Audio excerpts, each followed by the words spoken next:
Thank you, John. Let that last note settle for a moment. Good morning. Thanks, and welcome. Welcome to everyone here, and for those of you on YouTube, potentially in your pajamas drinking mimosas, as long as you're here, you're here. We welcome the long-tenured as well as the new, so let me ask rhetorically, why did you come today? To sit next to someone? To escape from something? To see what Reverend Bethany might teach us? To make an acquaintance? To enjoy the ministry of music or food? For any reason, we're excited you're here with us. We're blessed to be here together in a space of worship, whether in person or in your pajamas on the couch, and we acknowledge that the land upon which our church stand rests on the traditional land of the Haudenosaunee people, the original nations of this land, who continue to call for justice and self-determination. And I won't make any sweat lodge jokes. It's okay. I ask you to settle in, get comfortable, set aside the distractions, be here now. My name is Jim Shibley. I'm a worship associate for the Unitarian Universalist Church of Buffalo, and I give a thanks to a bunch of people that make today possible. Jesse Downs and the music team have some great music and some ability for you to work on your German today. The tech team, John, Josh, Robert, I think they all might be here today, are tremendous in getting us broadcast on YouTube each week, and the ushers and the staff get us ready to roll each morning. If you have hearing challenges, take note that we have a T-coil signal that some hearing aids can receive, plus there are headphones in the back of the sanctuary. So I got two announcements for everyone today. One, sotto voce and the Avanti Orchestra present Beethoven's only opera, Fidelio, at Asbury Hall. That's Babeville, right? So Babeville, Asbury Hall, on August 14th and 16th. Friday, Sunday, right? Friday, Sunday. Not Saturday. So you can go online at Asbury Hall's ticketing platform and buy tickets. However, you can buy them right out there after church and not pay any of the ticketing fees. So after this service or the next couple, you can buy a ticket out there and get yourself ready to go see Fidelio. Second thing, mark your calendars, August 22nd, whatever that is, 4 weeks out. The regional UU picnic will be held at the UU Amherst site from noon to 3. If you are visiting for the first time, we invite you to join the welcome team at the table with the purple tablecloth in the corner of the parish hall at social hour following the service. So let's take a moment and deepen connections.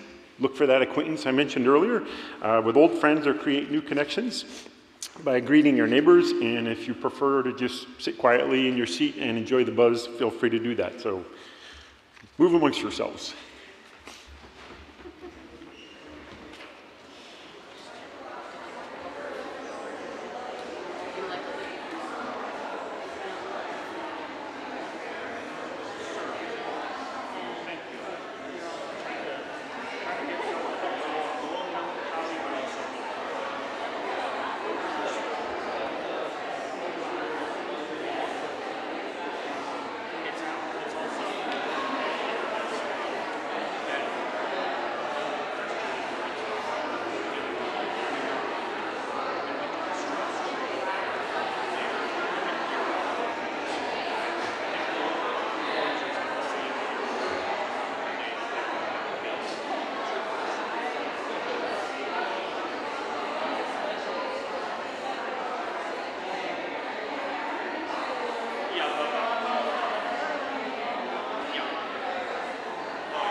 Good morning.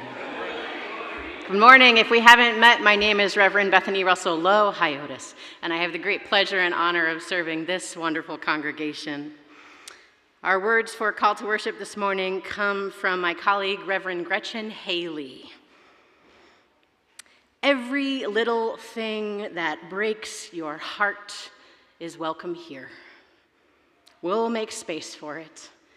Give it its due time and praise for the wanting it represents, the longing for something more, some healing hope that remains not yet.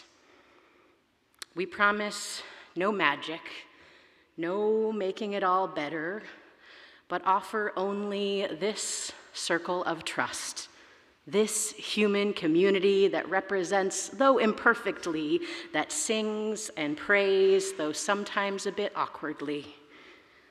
This gathering that loves, though not enough yet, we're still practicing after all, still learning, still in need of help and partners, still becoming able to receive all this beauty and all these gifts we each bring. Come, let us worship together. And would you rise in body and in spirit as your bones and muscles need and allow this morning, and say our words for chalice lighting. We gather in loving community, inspiring one another to transform ourselves, to create a more just and compassionate world. And if you're standing, you can stay there, get your teal hymnal, and open it to 1013, or read the words on the screen. 1013, open my heart. We're going to sing this 2 times in unison, 2 times all together, and then 3 times as a round. I'll be the first person in, and then Beth, and then Helen. So if you want, you can, if you're in sort of our area of the church, you can follow us, or you can sing whatever you like.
Hello, friends. I'm Jess, Director of Religious Education.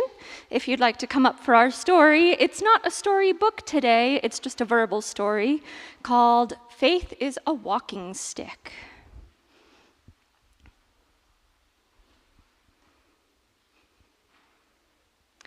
How many of you, everybody, like to go hiking or walking? I love hiking and walking, and I have a few around here that I really like. I like the Devil's Hole Park with all those stairs, if you've ever been there. Or I like Rhinestein Woods if I really want to get lost in the trees. And I have a few others too. Or if we don't want to drive, my partner and I just go down to the local park along the river, where in just a few steps you can forget you're in the city. A walk in the woods or a walk along the river isn't a race. It's not all about seeing how fast you can go or how quickly you can get to the end of the trail. A walk can be like a meditation. a series of moments to be aware of all the sights and sounds along the way. If you're in too big a hurry, you forget to hear the birds sing, and you might not see the little mushroom growing under the tree, the one with the little yellow cap. But even when you take your time, a walk can sometimes be tough going. What if it starts to rain? And what if there's a wet, soggy, boggy place where the stepping stones are few and far between? Well, in those cases, I found a couple of things that help. First of all, it helps to have a friend or two along, because then even if it starts to pour and the raindrops are trickling down your nose, you can always sing a song together, and it's hard to feel sorry for yourself when you're singing a favorite song. And for those soggy, boggy places, if you can't have a friend along, there's nothing like a good walking stick, which helps you keep your balance, and whether you're walking uphill or down, makes you a little steadier on your legs. Walking sticks make me think about our faith, Unitarian Universalism, which is a little different from other religions. Because for us, life is like a long walk or a journey. It starts when we're little children and just learning about our world, and then grows as we grow. With each step, we're always gathering more information and gaining more experiences, finding out about ourselves, and as we explore, our beliefs change. The things we imagine might be true when we're 6 years old are different from the dreams we have when we're 60. And none of us is just certain where or how the trail ends or what we'll find when we finally reach the mountaintop. But we know that other people have walked this way before, and that gives us the hope and courage to continue on the adventure. Now, just like on a long trail, life sometimes gets a little tough and can even be scary. And that's why it helps to have friends and a spiritual community like this one. And at times, we start to lose our balance and begin to fall down. It's handy to have a walking stick along. Unitarian Universalism, our religion, is like a walking stick. It's not a religion that solves all our problems. It's not a religion that can magically lift us over the muddy places. It's not a religion that spares us the necessity to dig deep and struggle when there's a big boulder we have to climb over or other challenges come along. But it is a religion that can help us keep our equilibrium, that helps us keep our feet on the ground, which reminds us when the going gets hard that each of us is strong, each of us is resilient, each of us is capable. However we identify our gender, our ethnicity, our race, whether we're big or we're little. And Unitarian Universalism is a faith that encourages each one of us to find and make our own beliefs, not a one-size-fits-all religion, but one we constantly tool and retool as we go. And I really like that about our faith. All right, my friends. Now, any of my young friends, children, youth, any teens who are with us today, we're going to go outside and do some activities on the patio. Sounds good?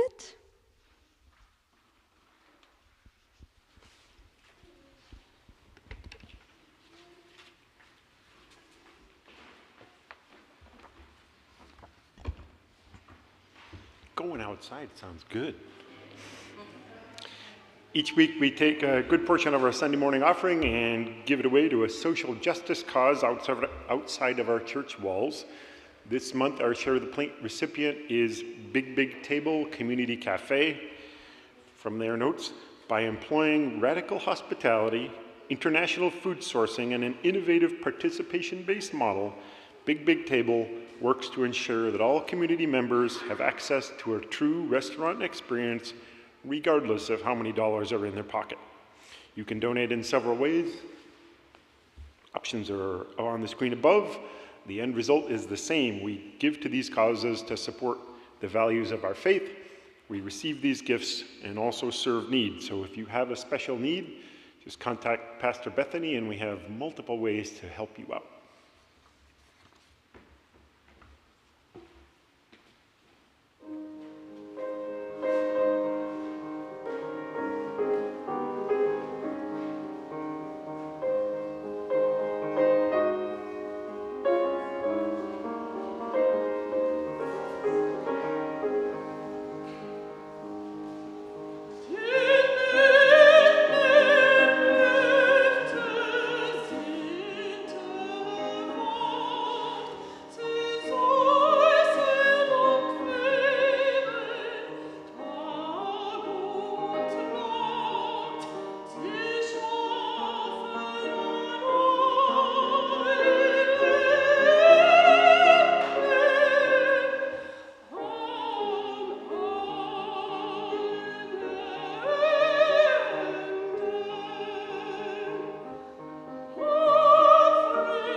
Our meditation comes from a collection called Conversations with the Sacred, written by Sean Parker Dennison.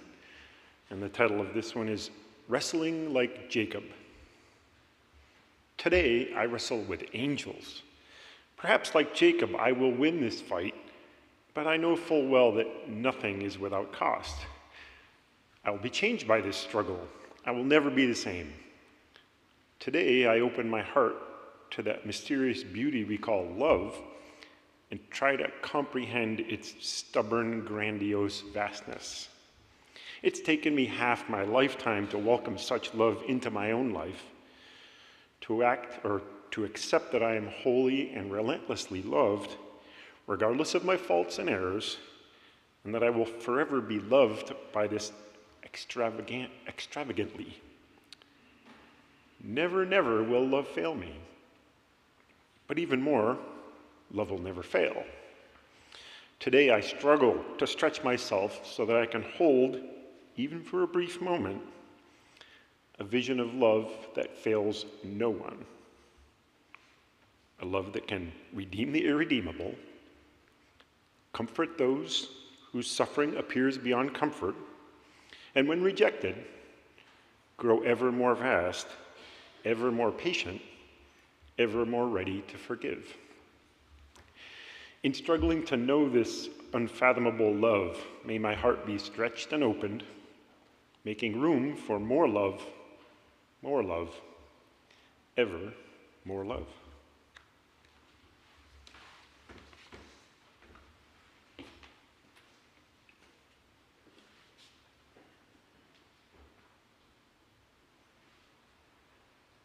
Just as we try, as the poet says, to make room for more and ever more love in our lives, there is so much that swirls in us and around us, so much grief and sorrow and even despair.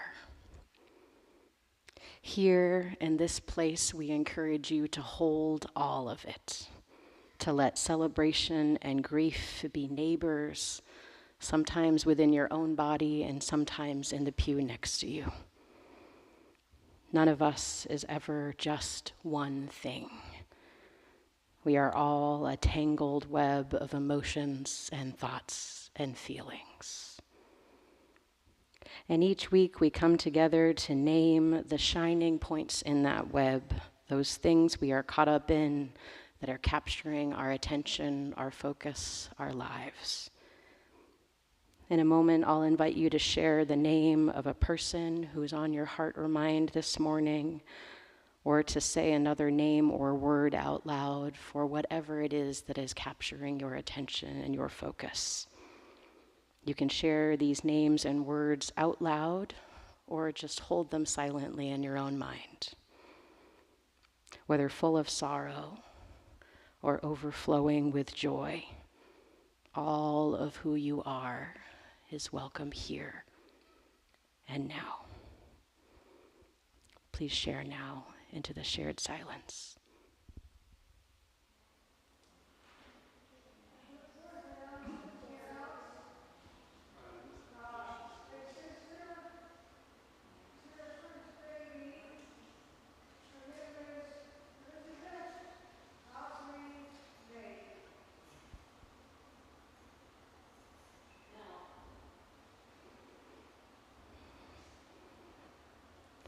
Let us take the writer's advice to hold a vision of love that fails no one, a love that can redeem the irredeemable, comfort those whose suffering appears beyond comfort, and grow ever more vast, ever more patient, ever more ready to forgive in the face of it all.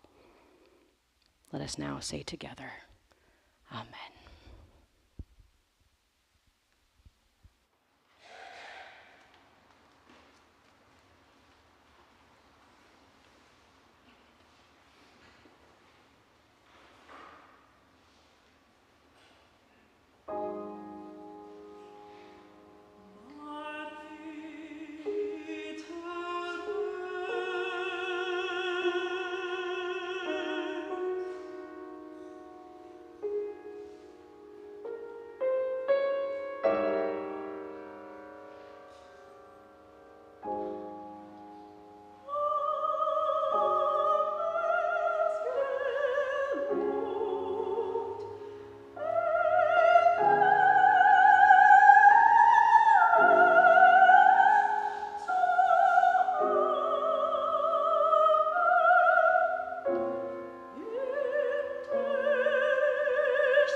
Our reading this morning comes from Akaya Windwood.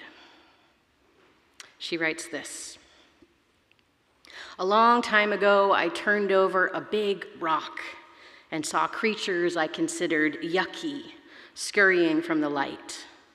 They were slimy and many-legged and moved in ways that surprised and revolted me. I was 5. Since then, I've learned that the slimy things were slugs, the many-leggeds were centipedes, and the yucky, moving things were pill bugs.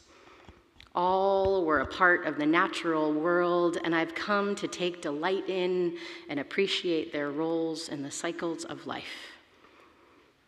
I didn't linger by the rock when I was 5, because I didn't understand what I was seeing. I wish that I'd been willing to stay and gaze and learn. The natural world is wondrous and has much to teach us. These days, collectively, we are turning over the old, tired boulders of white supremacy and patriarchy. Unlike the rock of my childhood, we are upending social constructions which have nothing to do with the natural world. What we are discovering is disturbing and revolting, and we are right to be repulsed by what we see. That said, it's time to stop being shocked. There is nothing, quote unquote, natural about the ugliness of systemic oppression. And while we might be surprised by what's happening, it's important that we honor and retain our repugnance. Otherwise, it is easy to become complicit in it. As an adult living in oppressive systems, I find it important that I don't linger while watching deliberately constructed hatefulness, which is designed to capture my attention and thereby keep me off balance and off purpose. I lose power every time I allow myself to forget what I'm here for and to become distracted by the latest ugliness. Let's pay attention to what we're paying attention to. The current administration has become numbingly predictable. There's nothing fresh and nothing to learn from it. Our old systems are in the process of disintegration and decay. They are literally falling apart in front of our eyes. Some of us will resist and stand guard, making sure that the rot and fallout are minimized. Some of us will provide hospice, ensuring that the systems die well and thoroughly. Some of us will tend to the victims and survivors. Some of us will design and create new paths to a common and integrated future. All are needed, and it's essential that each of us understands and embraces our particular part in it. And it's also crucial that we support and hold up the efforts of those doing work different from ours. No one task is more or less important than any other. All of it is honorable and necessary. The cycle of birth, growth, and decline and death is a natural metaphor for what is happening on the global political stage. We are witnessing the death rattle of patriarchy and his handmaiden white supremacy. I suggest that rather than poke around in the gore and continually make ourselves sick from toxic exposure, we attend to our collective well-being, remembering to care for each other and the earth, to make art and love as we resist, mourn, heal, and build.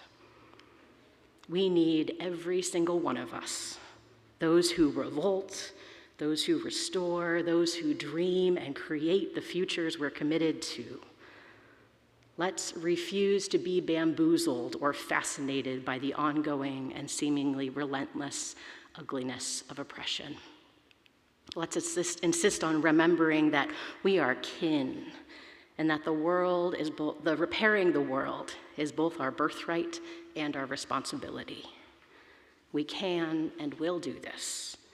I know, for I've seen the future, and it includes all of us. That ends our reading. Should have told you to settle in. Sorry, it was a long one.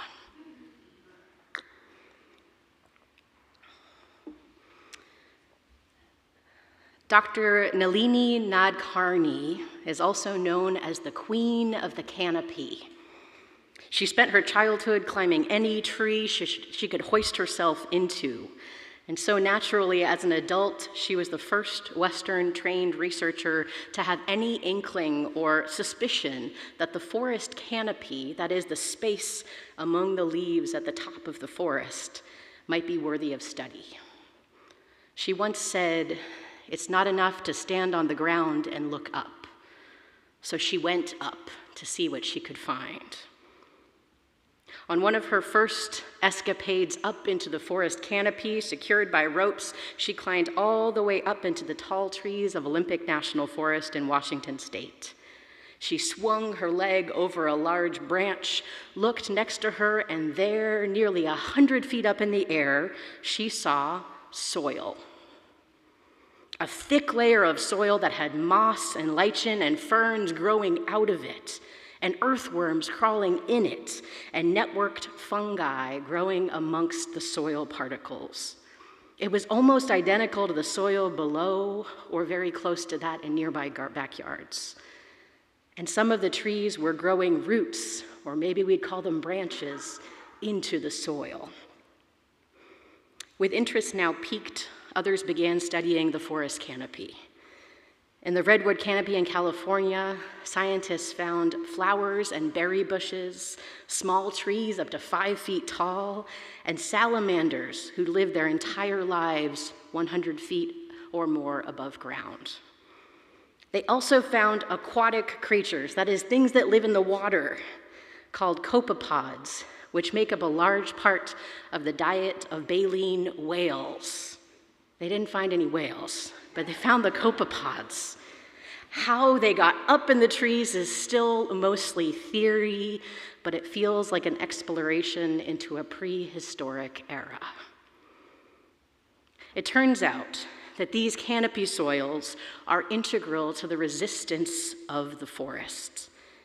In fallow seasons, when the trees cannot get enough nutrients from their ground soil, fungal networks from the canopy soils supply the trees with nutrients and food to sustain themselves through the hard seasons. Growth comes from surprising places sometimes, for trees and for us humans. I'm thinking of a small business owner who I frequent more than I'd like to admit. She got her master's degree in animal behavior with a specialization in foxes. But during grad school, she began knitting hats and other small garments to pay her bills. Knitting turned into dyeing yarn, and she discovered her artistry there. Now, 7 years later, her master's degree remains mostly unused, and she's running a hand-dyed yarn company, making over $1 million a year and employing 12 people. Sometimes in life, we expect for growth to come from one thing: the fancy degree, the job, the partner. And all along, it's our investment in this other thing, the hobby, the community, that special friendship, that turns out to be the thing that leads to our big growth. Sometimes when we reach our own season of decay, we have to look up or next to us to see what we've grown on top of our branches, rather than down in the roots we've intentionally sown in the soil. Remember, sometimes the canopy is the thing that nourishes the trees the most. The spiritual practice here is to stay open, to be willing to embrace the surprising thing. Choosing the unexpected is not always easy. The moments when we choose the unexpected path can feel risky and anxious. And also, when everything in us is telling us to make a big shift, the choice can be simultaneously exciting and somehow inevitable. The poet Yahia Lababidi seems to know something about these moments. Here's his poem, Dawning.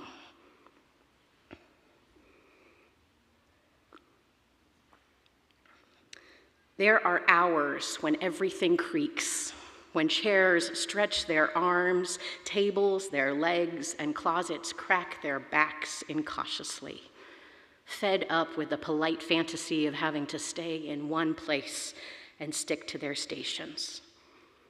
Humans, too, at work or in love, know such aches and growing pains when inner furnishings defiantly shift, as decisively and imperceptibly as a continent. Something will stretch, croak, or come undone, so that everything else must be reconsidered. One restless dawn, unable to suppress the itch of wanderlust, with a heavy door left slightly ajar, semi-deliberately, and a new light teasing in, some piece of immobility will finally quit, suddenly nimble on wooden legs, as fast as a horse fleeing the stable. Stay open. Look up. Pay attention to the creaking of your own life. Be willing to be surprised by where your journey takes you. And do what you need to do to be willing to shift when community or family or the world calls you in a different direction. Akaya Windwood reminded us in our reading that we all have a part to play in the transformation of our world. If we are to each find our place, I suspect that we each might need to take an unexpected path. Not the one our minds have trained for, but the one our hearts have been readying us for. Rather than just be fixated on the ugliness around us, the poet suggests that we might choose a focus. She names 4, she names 5-ish: resistance, hospice, tending, designing, and creating. Here are her words again. Some of us will resist and stand guard, making sure that the rot and fallout are minimized. Some of us will provide hospice, ensuring that the systems die well and thoroughly. Some of us will tend to the victims and survivors. Some of us will design and create new paths to a common and integrated future. Which of these roles is the one you are training for? Which is the one that will give you aliveness so that you might pass on some of that aliveness to what is being created? Are the 2 roles different? Be open to the surprise. Especially in this time of rot and decay, authoritarianism and Christian nationalism, it's critical to look not only for that rot and decay, but also for the growth within us and beyond us. Seeing beauty among us will give us proof that something is being born, just as another thing is dying. It will give us hope that our efforts are worthwhile. Look to the politicians and government workers who are holding the line on essential functioning, even as other essential parts fail. Look to those resisting. Look to those who are dismantling what needs to be dismantled, from policing systems to government systems and charitable networks that have never served all. Look to those hospice workers. Look to those 2 tending the victims and survivors, the social workers and medical workers, the therapists and wise elders and community response networks. Look to those who are tending and healing the victims. Look to those who are building a new world and passing it on to the next generation. The teachers and community organizers, those who prophesize and those who connect us. Look to those designers and creators. All of us are needed. It's not enough to stand on the ground and look up. Be open. Rather than poke around in the gore and continually make ourselves sick from toxic exposure, let's attend to our collective well-being. Pick your role. As a resistor or hospice worker, as a tender or creator, There is work for each of you to do, and we need all of us.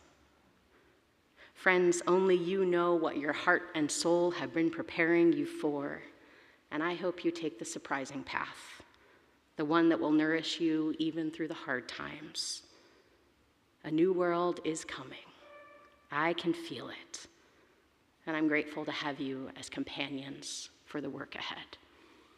May we make it so. We are now going to sing again. I expect Jesse has directions for us, but I encourage you to rise if that's what your bones are allowing right now and sing with us. Number 396, I Know This Rose Will Open.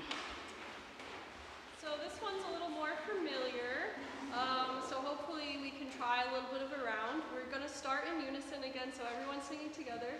Then Helen is going to lead that half, and then Beth will lead this half of the sanctuary, and I will be making something up. So don't listen to me, and if you want to make something up too, that's cool.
Remain standing, if you will, and join me in a reading as we extinguish our chalice.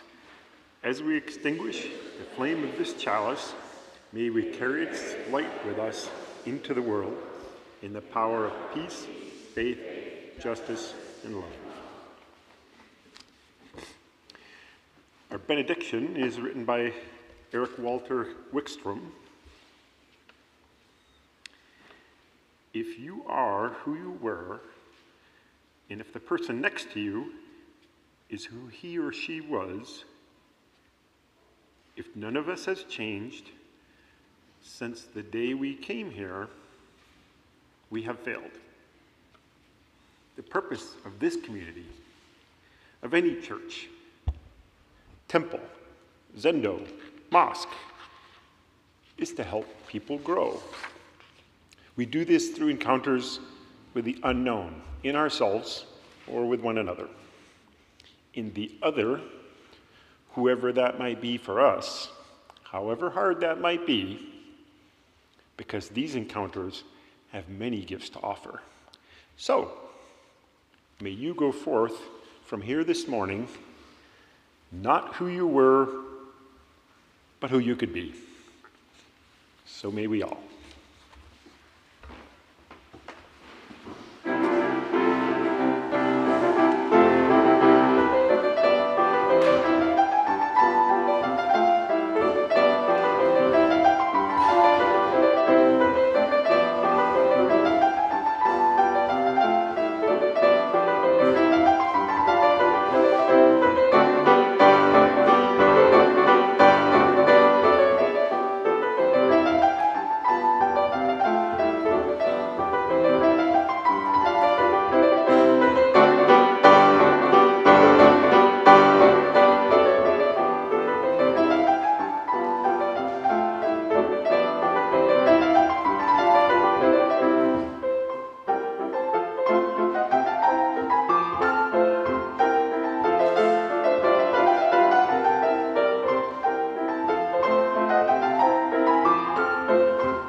You're just